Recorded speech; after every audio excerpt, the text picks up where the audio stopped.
Bonjour, sur Cardio Online en direct des JESFC 2020. J'ai le plaisir d'être avec Didier Klug de l'Université de Lille. Je suis moi-même Serge Boveda de la clinique Pasteur à Toulouse. Nous allons donc avoir une discussion sur l'intérêt de l'ablation chez le sujet avec une fraction d'éjection altérée. Donc nous avons vu une session très intéressante sur l'intérêt de la prise en charge interventionnelle de ces malades-là. Didier, à votre avis, quelle est l'indication reine de l'ablation chez le sujet à fraction d'éjection altérée? Alors, Serge, l'indication reine, c'est très clairement le patient qui a une cardiopathie rythmique. C'est le patient qui n'était pas connu pour avoir une cardiopathie, ou le patient qui avait une cardiopathie parfaitement équilibrée, qui tout d'un coup va s'altérer. Altération qui va correspondre à un passage en fibrillation atriale, la plupart du temps avec une fréquence cardiaque rapide. Souvent d'ailleurs ces patients ont une fraction d'éjection altérée et un petit moyen pour les repérer, c'est qu'ils sont souvent assez peu dilatés par rapport à leur fraction d'éjection. D'accord. Le patient avait une myocardiopathie structurelle sous-jacente, ischémique ou autre. Est-ce qu'il y a une réelle place de la prise en charge interventionnelle par ablation? Je pense que la place, elle est évidente et elle est de plus en plus claire.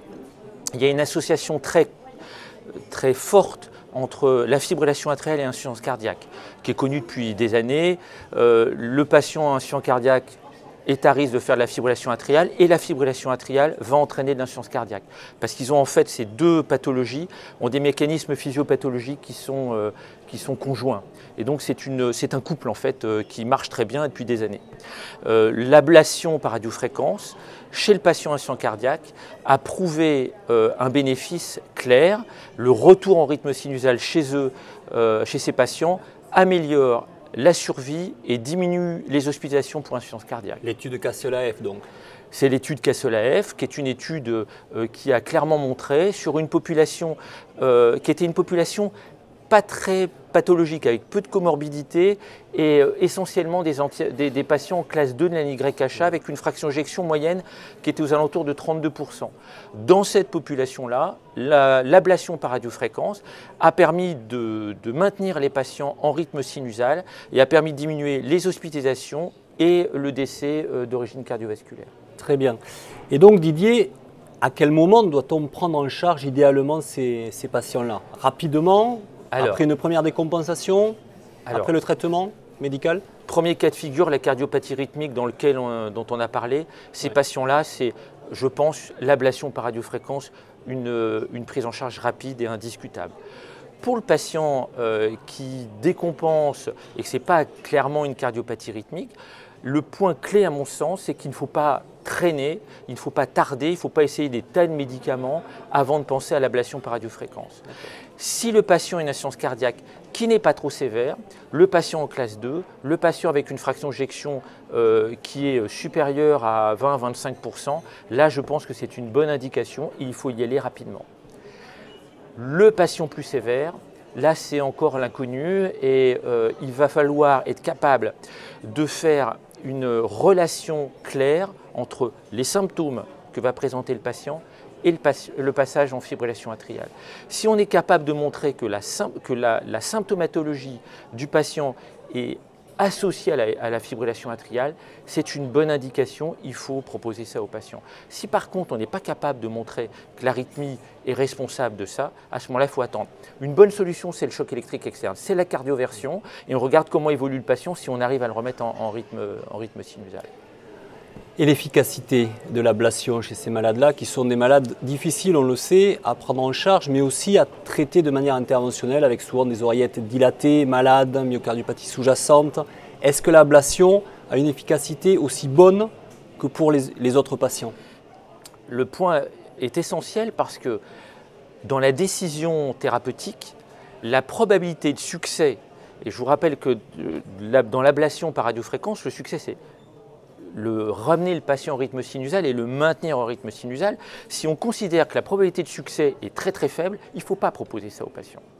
Donc, dans les différentes études, par exemple, il y a l'étude Amica, je crois, qui vient de sortir très récemment, où le maintien en rythme sinusal est de 73%, alors que les patients ont des insuffisances cardiaques plus sévères puisqu'il y a 2/3 de classe 3 dans cette étude. Donc ça fonctionne. C'est bien.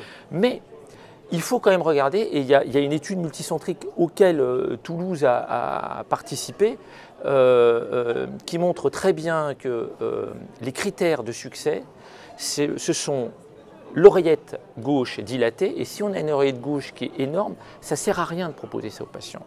C'est la cardiopathie sévère, bien entendu, la fibrillation atriale persistante, et la fibrillation, le patient, et la durée de la fibrillation atriale.